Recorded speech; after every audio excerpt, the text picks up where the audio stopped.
몇 년 전에 추석을 맞아 남북 이산가족 상봉행사를 금강산 휴게소에서 했던 적이 있습니다.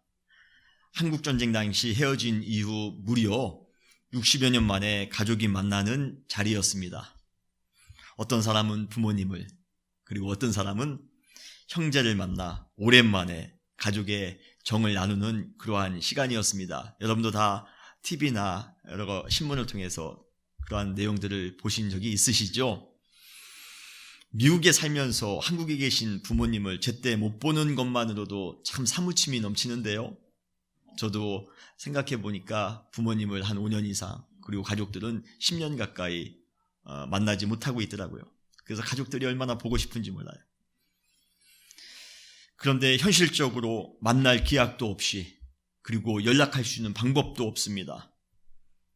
수십 년의 세월을 한없이 기다림만으로 보내야만 했던 그분들의 그 그리움의 깊이를 생각하니 우리의 마음이 먹먹해집니다. 그래서 우리는 그분들의 만남을 보면서 깊은 감동을 느끼게 되는 것입니다. 그분들이 그 형제를 부르면서 끌어안을 때 우리는 다 누구나 눈물을 흘리며 함께 그 마음을 나누지 않습니까? 몇 년 전에 개봉한 영화 중에 더 33라는 영화가 있습니다. 33이라는 영화죠. 그 영화는 2010년도에 실제로 있었던 칠레 광산 붕괴 사건을 배경으로 해서 만들어진 그러한 영화입니다. 500m 지하 갱도가 붕괴된 후 구조되기까지 69일간의 그 과정을 스크린으로 옮겼는데 33은 그때 구조받은 그 광부의 숫자입니다. 그 사건은 극한의 어려움 속에서도 생을 위해 투쟁하는 인간의 위대한 생존 능력을 보여줍니다.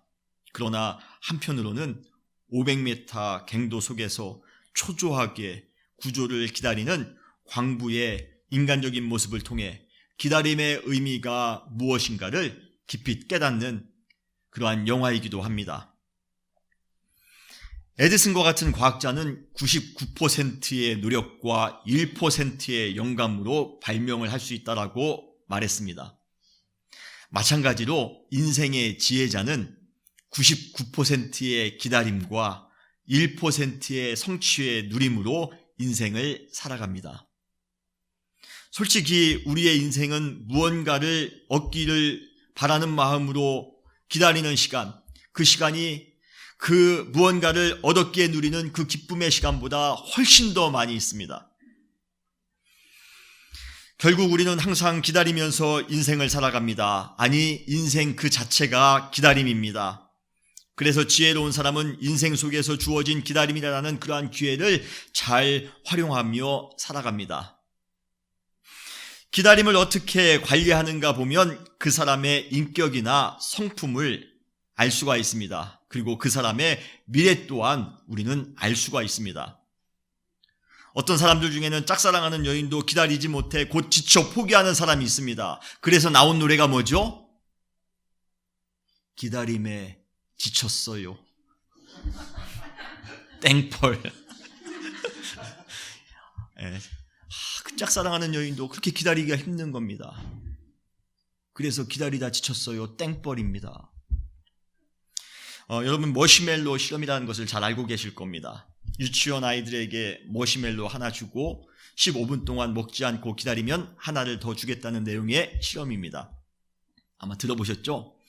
그런데 실험 결과 15분 동안 착실하게 기다린 아이도 있고 당장의 유혹을 못 이겨 15분 전에 먹어버린 아이도 있습니다. 먹을 수도 있고 먹지 않을 수도 있습니다. 기다릴 수도 있습니다.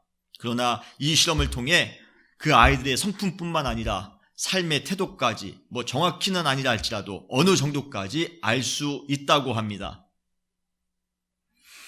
솔직히 인간은 지루한 기다림의 과정을 생략하고 목적한 것을 손쉽게 이루며 살기를 원합니다. 당장 오늘 대박을 이루었으면 좋겠습니다. 당장 오늘 내가 소원한 것을 이루었으면 좋겠습니다. 당장 오늘 우리 자녀가 잘 됐으면 좋겠습니다. 그러나 인생에서 주어지는 가장 아름다운 열매는 어김없이 기다림의 생채기 끝에 주어집니다. 이것이 기다림의 신비이며 기다림의 역설입니다. 그래서 열매를 기다리는 농부는 말할 것도 없고, 좋은 성적을 원하는 학생들로부터 시작하여 권력을 얻기 원하는 정치가나 심지어 걸작을 만들기 위해 애쓰는 예술가까지도 어느 하나 예외 없이 인고의 기다림의 그 과정을 필수 코스로 거쳐야만 합니다. 저는 잘 몰랐을 때는 이 세상에서 시인이라는 직업이 제일 부러웠습니다. 얼마나 장편 소설도 아니고 시 짧게 쓰는 거 아닙니까? 시를 우리가 금방 쓰고 시간이 남아서 저 시인은 얼마나 많은 시간, 여유 있는 시간을 가지며 살까? 저는 시인이 참 부러웠습니다. 그런데 여러분, 시인이 그냥 글을 쓰는 것 같지만 하나의 시어를 만들어내기 위해 엄청난 시간을 사색과 묵상으로 기다려야만 한다는 사실을 제가 알았습니다. 그냥 시인이 되는 것이 아니라 한 단어를 만나기까지, 한 단어를 만들어내기까지 얼마나 큰 기다림의 과정을 겪어야 되는가. 저는 그 시인들의 마음을, 시인들의 창작 과정을 제가 발견하게 되면서, 정말 이 세상에서 시인은 정말 위대한 그러한 사람들이구나. 시인처럼 정말 중노동이 없구나. 제가 배우게 됐습니다. 사람들은 무언가를 끊임없이 기다리며 살아갑니다. 어떤 사람들은 전쟁터에 군인으로 나간 그러한 아들을 기다립니다. 그리고 어떠한 사람은 먼 바다에 고기를 잡으러 간 남편을 기다립니다. 어떤 사람은 사랑하는 연인을 기다립니다. 저희 뒤에 있는 우리 청년들 하나도 애인이 없어요. 다 애인을 지금 애타게 기다리고 있는 중입니다. 어떤 사람은 승진을 기다립니다. 어떤 사람은 성공을 기다립니다. 고상한 경우에 있어 어떤 사람은 자유나 평등의 세상을 기다립니다. 민주주의를 기다립니다. 어떤 사람은 도덕적 온전이나 행복한 삶을 기다리기도 합니다. 이렇듯 기다림의 대상은 모든 사람들의 가치마다 천차만별입니다. 그러나 기다림이 가져다주는 가치의 진가를 우리는 너무도 잘 알기에 오늘도 우리는 무언가를 기다리면서 인격의 열매를 연글고 있는 중입니다. 오늘 여러분들은 과연 무엇을 기다리고 계십니까? 과연 여러분들은 무엇을 기다리고 계십니까? 여러분도 인생 대박을 지금 기다리고 계십니까? 여러분도 뭐 위대한 것을 기다리고 계십니까? 오늘 시편 130편에 나오는 이 시인도 기다림에 아주 익숙한 사람이었습니다. 어쩌면 그는 과거 신라시대 일본에 잡혀간 남편을 평생 기다리다 돌이 되어버린 망부석 있지 않습니까? 망부석의 여인처럼 기다림으로 돌이 되었을지 모릅니다. 그만큼 그의 기다림은 절실하며 진실되었고 집중력 있고 절대적이기까지 합니다. 그런데 시인이 그토록 애타게 기다리는 대상은 일반의 인생을 살아가고 있는 우리의 것과 비교할 때 질적인 면에서 확연한 차이가 있습니다. 우리는 눈에 보이는 것, 만질 수 있는 것, 세상적인 것, 감각적인 것을 기다리면서 모든 에너지를 소진하고 있는 반면 이 시인은 보이지도 않습니다. 만져지지도 않습니다. 우리의 감각을 뛰어넘는 영적인 것을 기다리고 있기 때문입니다. 우리는 오늘 시편 113편을 통해 기다림에 대한 새로운 차원을 배우게 되실 것입니다. 그리고 그러한 기다림이 우리의 삶을 어떻게 궁극적으로 변화시킬 수 있을지를 여러분들은 배우게 되실 것입니다. 오늘 이 기다림의 말씀을 통하여 또 한번 성숙하시는 여러분 되시기를 주님의 이름으로 축원합니다. 이상한 질문일지 모르지만 그렇다면 진정한 기다림을 위한 최적화된 장소는 어디일까요? 어디에서 우리의 기다림은 가장 진실해질까요? 진정한 기다림을 위해서 우리는 어디에 서 있어야만 합니까? 우리는 기다림의 대가인 이 시인이 처해 있는 장소를 통해 그 해답을 얻을 수가 있습니다. 그곳은 바로 어디입니까? 깊은 곳입니다. 오늘 1절 말씀은 이렇게 시작합니다. 여호와여, 내가 깊은 곳에서, 여호와여, 내가 깊은 곳에서 주께 부르짖었나이다. 기다림은 평이한 일상보다는 사망의 음침한 골짜기와 같은 극한 바닥에서 그 절실함은 극대화가 됩니다. 비가 1년에 반년 이상 일상처럼 내리는 시애틀보다는 가뭄으로 주 전체가 타들어가 비상사태를 선언한 캘리포니아가 비를 더욱더 절실하게 기다릴 것이 뻔합니다. 여러분, 우리가 자녀가 있는 분들은 잘 모릅니다. 그런데 결혼한 지 오랜 세월이 지났는데도 불구하고 자녀가 없는 그러한 부부는 자녀를 얼마나 절실하게 기다리는지 모릅니다. 제가 사역할 때 그러한 분들을 여러 부부를 봤습니다. 그러므로 깊은 곳은 기다림을 위한 가장 절실한 장소입니다.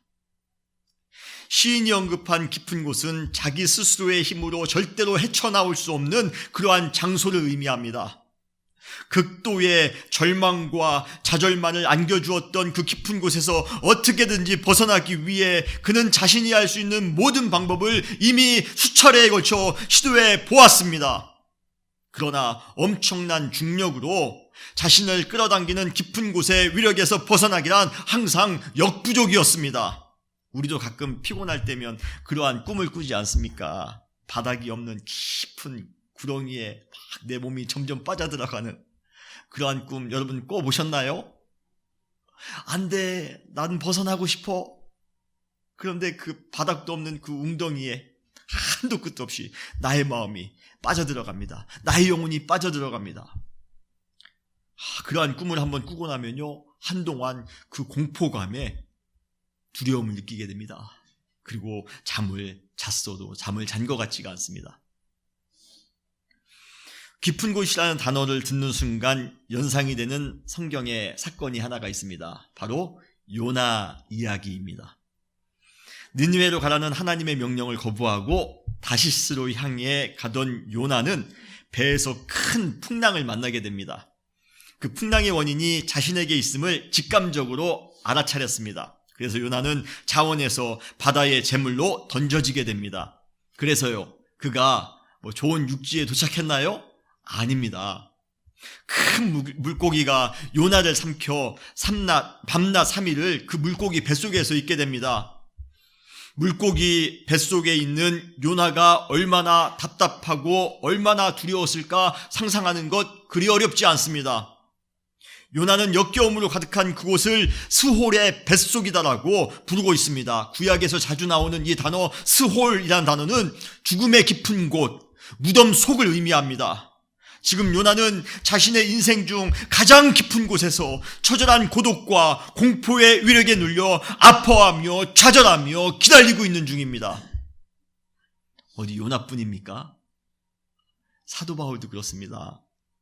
우리는 그가 사도로서 승승장구하는 멋있는 삶만 살았을 것이라 생각하지만 사실 그도 역시 깊은 곳의 위력을 익히 잘 알고 있습니다.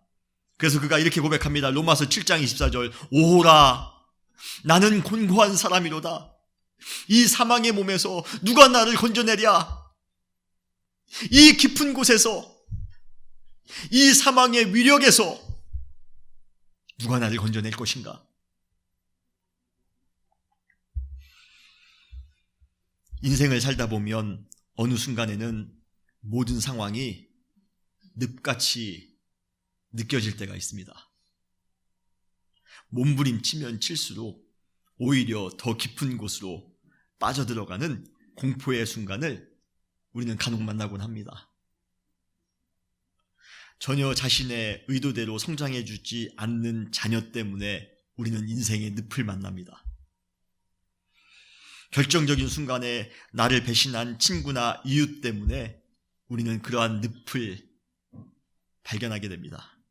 손 쓸 수 없이 급속히 기울어져가는 사업 때문에, 주체할 수 없이 생기는 그러한 미움과 시기의 마음 때문에, 완전히 무너진 자존감 때문에, 갑자기 찾아온 몸의 이상 증세 때문에, 내 스스로도 조절할 수 없는 그러한 불가능한 우울함 때문에 우리는 인생의 늪에 빠지게 되고 급기야 삶의 바닥, 저 암흑 한 곳에, 저 깊은 곳에 어찌할 바를 몰라 초라하게 쭈그려 앉아있는 우리 신세를 바라보게 됩니다.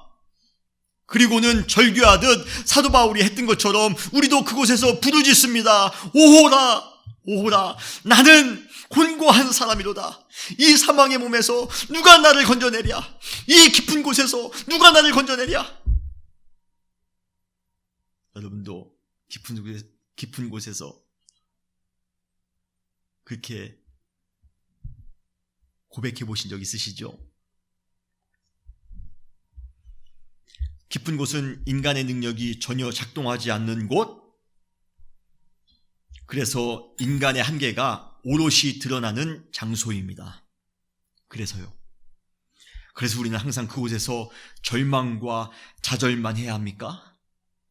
그래서 우리는 항상 그곳에서 낙심하며 원망하며 살아가야 됩니까? 아닙니다. 사랑하는 우리 성도님들은 그래서는 안 됩니다. 왜요? 여기에는 반전이 있기 때문입니다.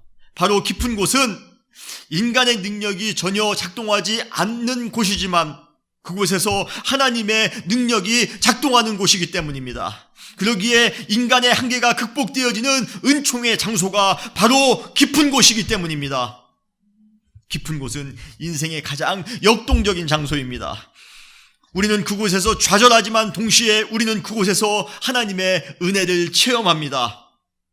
사랑하는 성도 여러분, 깊은 곳에 있다 할지라도 그곳에서 하나님의 은혜를 경험하시는 여러분 되시기를 주님의 이름으로 축원합니다. 그런데 우리 인간이 깊은 곳에서 할 수 있는 유일한 행동이 있습니다. 단 하나, 그것이 무엇입니까? 부르짖어 기도하는 것뿐입니다.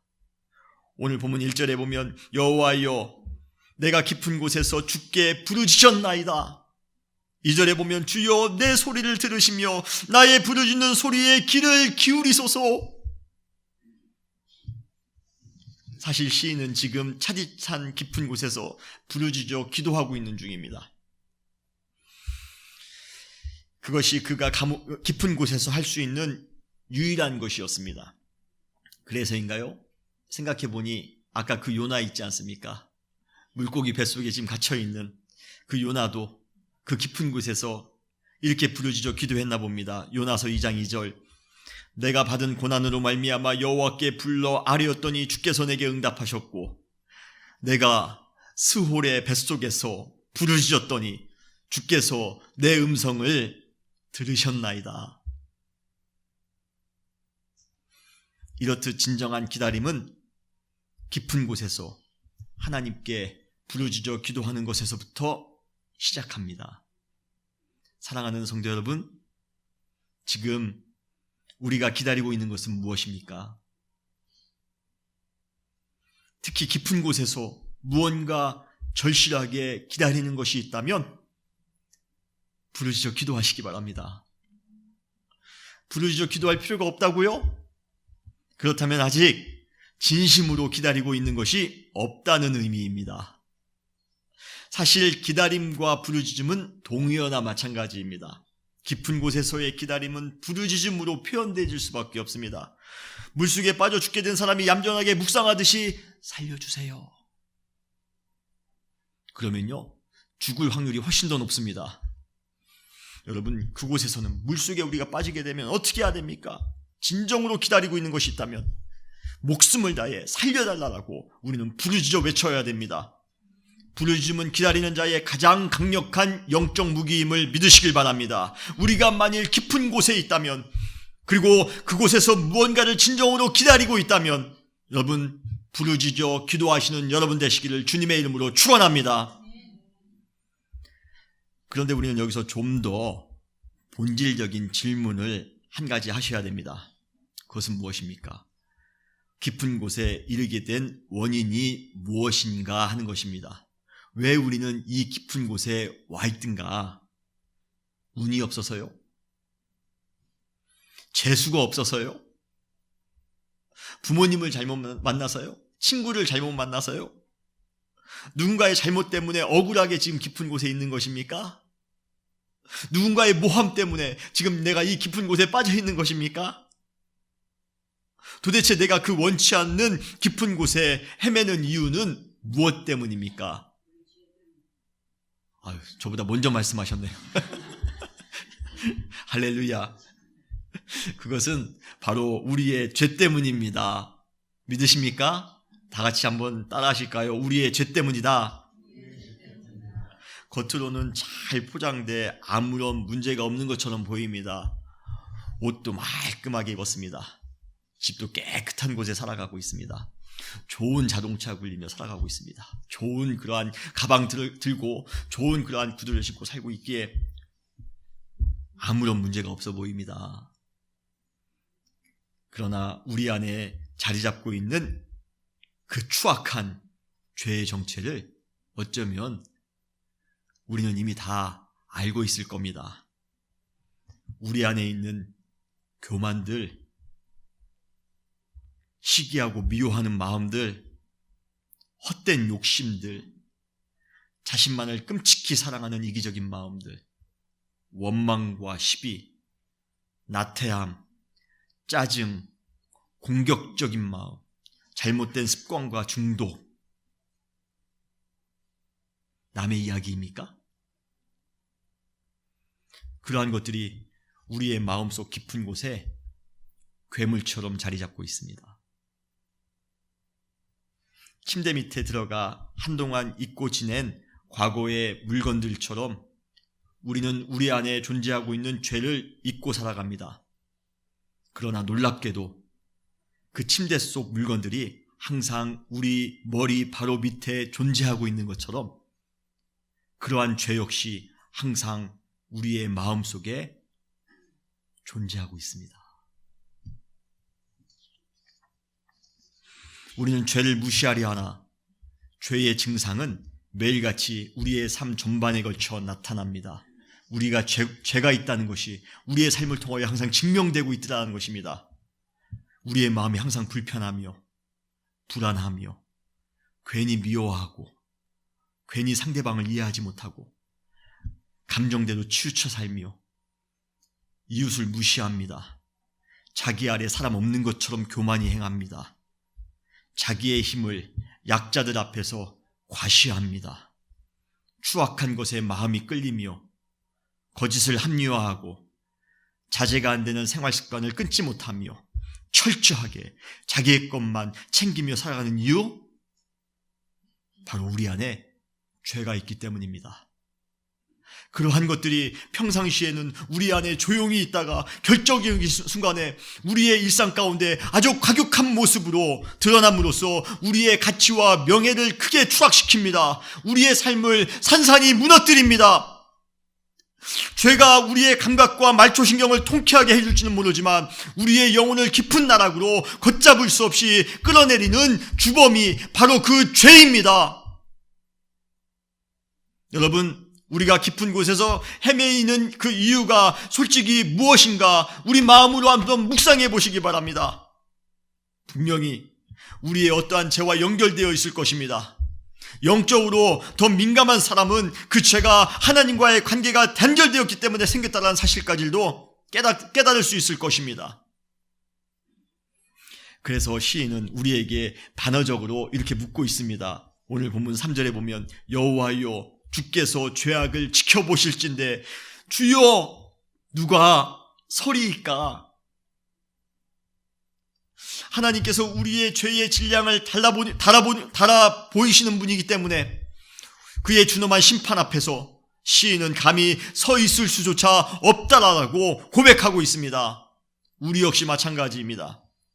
지금 우리의 죄된 모습을 가지고 하나님 앞에 자신 있게 설 수 있는 사람이 이 자리에 누가 있겠습니까? 그런데 죄로 인해 깊은 곳에서 헤매는 우리를 향하여 시인은 회복을 위한 아주 귀중한 그러한 힌트를 주고 있습니다. 여러분, 오늘 이 시인이 우리에게 주는 힌트를 들으셔야 됩니다. 4절 말씀입니다. 그러나 사유하심이 주께 있음은 주를 경외하게 하심이니이다. 할렐루야. 사유하다라는 것은 용서하시다라는 그런 표현입니다. 이 구절은 죄를 용서해 주시는 그러한 분은 하나님만이 가능하다라는 그러한 의미입니다. 인간은 죄를 짓습니다. 그래서 우리는 우리의 죄를 지켜보시는 주님 앞에 감히 설 수도 없습니다. 그래도 하나님께서는 우리의 죄를 아무런 조건 없이 용서해 주는 분이심을 여러분 믿으시기를 바랍니다. 이것이 뭡니까? 은혜입니다. 시인은 이 용서를 좀 더 특별하게 표현하기 위하여 좀 더 전문적인 단어를 반복해서 지금 사용하고 있습니다. 그 단어가 바로 뭡니까? 속량입니다. redemption입니다. 오늘 7절에 보면 이스라엘아 여호와를 바랄지어다. 여호와께서는 인자하심과 풍성한 속량이 있습니다. 8절에 보면 그가 이스라엘을 그의 모든 죄악에서 속량하시리로다 라고 말씀하십니다. 속량은 그 당시 마켓에서 돈을 지불하고 무언가 필요한 것을 살 때 사용하는 비즈니스 용어입니다. 현대식으로 말하면 무언가를 사기 위해서 값을 치르는 것입니다. 특별히 그 당시에는 노예를 살 때 이 속량이라는 단어를 사용했다고 합니다. 하나님께서는 죄로 얼룩진 깊은 곳에서 신음하는 우리를 사기 위해 값을 치르셨습니다. 용서하신 것, 속량하신 것, 값을 치르신 방식은 하나님의 사랑입니다. 하나님은 엄청난 사랑을 지불하시고 우리를 죄로부터 구원하셨습니다. 여러분 믿으십니까? 그래서 시인은 오늘 이렇게 찬양하고 있습니다. 7절 여호와께서는 인자하심과 풍성한 속량이 있습니다. 하나님께서는 인자하심이 있답니다. 그 인자하심, unfailing love, 하나님의 그 한량없는 하나님의 사랑, 그 사랑을 통하여 우리를 구원해 주셨다는 것입니다. 우리의 값을 치르고 우리를 사셨다는 것입니다. 하나님의 속량은 그분의 사랑이 아니고는 절대로 불가능합니다. 사실 시인은 예수님께서 이 땅 가운데 오시기 수백 년 전에 살았기에 그 사랑의 정체가 무엇인지 온전히 몰랐을 겁니다. 그러나 우리는 그 하나님의 사랑이 어떻게 구체적으로 표현되어지는지를 잘 알고 있습니다. 그것이 바로 무엇입니까? 예수 그리스도의 십자가 아닙니까? 예수 그리스도의 십자가는 하나님의 사랑입니다. 하나님께서는 예수 그리스도의 십자가의 피로 우리를 용서하시고 우리를 깊은 곳에서 구원하셨습니다. 바울은 이것을 이렇게 말하고 있습니다. 에베소서 1장 7절 우리는 그리스도 안에서 그의 은혜의 풍성함을 따라 그의 피로 말미암아 속량 곧 죄사함을 받았느니라. 아멘. 죄로 인해 헤매고 있는 우리의 영혼을 용서하시고 속량하실 분은 하나님밖에 없음을 여러분 믿으시길 바랍니다. 그러기에 우리는 이제 삶의 밑바닥 저 깊은 곳에서 하나님의 은총만을 온전히 바라며 온전히 기다리며 살아가셔야 됩니다. 그래서 시인은 오늘 이렇게 고백하고 있나 봅니다. 5절에 나 곧 내 영혼은 여호와를 기다리며 나는 주의 말씀을 바라는도다. 6절 파수꾼이 아침을 기다림보다 내 영혼이 주를 더 기다리나니 참으로 파수꾼이 아침을 기다림보다 더하도다. 이 세상의 가장 아름다운 기다림은 무엇입니까? 인생 대박을 기다리는 것이요? 부를 기다리는 것입니까? 권력을, 성공을, 명예를, 자유를, 행복을 기다리는 것? 그것이 가장 아름다운 기다림입니까? 아닙니다. 죄의 문제를 해결해 주시고 깊은 곳의 고통을 회복시켜 주시기 위해 우리 가운데 찾아오신 그 하나님을 기다리시는 여러분 되시기를 주님의 이름으로 축원합니다. 칠흑같이 어두운 곳에서 보초를 서본 그러한 사람이 있다면 동터올 때에 그 빛이 얼마나 큰 위안을 주는지 알 수 있을 겁니다. 그 당시에 파수꾼들이 아침이 다 동이 터오는 모습을 보면 야, 안전하게 무사히 이 밤을 잘 내가 파수하며 마쳤구나. 얼마나 큰 안도감이 생겼을까요? 파수꾼에게 있어서 아침은 생명과 같습니다. 파수꾼에게 있어서 아침은 안전과 위안과 같습니다. 그러나 시인은 그러한 파수꾼이 아침을 기다립니다. 내가 더 주님을 기다립니다라고 고백하고 있습니다. 여러분, 내 생명보다 더욱더 주님을 기다립니다. 깊은 곳에서 그 주님을 기다리시는 여러분 되시기를 주님의 이름으로 축원합니다. 가을이면 왠지 무언가를 기다려야만 할 것 같은 그러한 계절입니다. 과연 우리는 무엇을 기다리며 살아가고 계십니까? 오늘 이 주일 이 아침에 여러분들은 무엇을 기다리고 계십니까? 인생의 깊은 곳, 죄의 깊은 곳에서 가장 절실하게 파수꾼이 아침을 기다리는 것처럼 우리의 인생을 새롭게 회복시켜 주실 주님을 믿음으로 기다리시는 여러분 되시기를 주님의 이름으로 축원합니다. 주님께서는 기다리는 우리에게 반드시 찾아오실 것입니다. 그래서 우리를 죄로부터 용서해 주시며 우리의 지친 영혼을 회복시켜 주시며 우리를 새로운 생명으로 구원해 줄 줄 믿습니다. 오늘 우리의 삶 가운데 하나님을 기다리며 살아가시는 여러분 되시기를 주님의 이름으로 축원합니다. 다시 기도하시겠습니다.